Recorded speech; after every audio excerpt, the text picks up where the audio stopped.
ნაციონალური მოძრაობის გრწანისის მაჟორიტარ დეპუტატობის კანდიდატი ფონი ჭალაში მოხდარ ინციდენტის გამოძიებას ითხოვს. ხათუნა ბერძენიშვილის განცხადებით მანის ადამიანები ამოიცნო, რომლებმაც გუშინ საარჩევნოდ გამართული ღონისძიების ჩაჩრდილას სცადეს.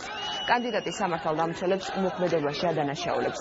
ხათუნა ბერძენიშვილის მხარდასაჭერად გამართული კონცერტის დროს ადგილზე ქართული ოცნების მხარდაჭერები მივიდნენ და ყოფილი მმართველი გუნდის წინააღმდეგ სკანდირება დაიწყეს. მათ კანდიდატს კვერცხებით დაუშინეს. დაპირისპირების გამო პატრულის გამოძახება გახდა საჭირო. ხათუნა ბერძენიშვილი მომხდარს ხელისუფლების პროვოკაციას უწოდებს. წანისის რაიონის 30-ათი საარჩევნო უბნის კომისიის წევრი ოცნებიდან გენადი შხიანი. ადგილზე იყო ასევე რამდენიმე ნასვამი პირი, რომლებიც ფოტოებში მუდმივად ფიქსირდება ქართული ოცნების მხრიდან ასეთი პროვოკაციების დროს.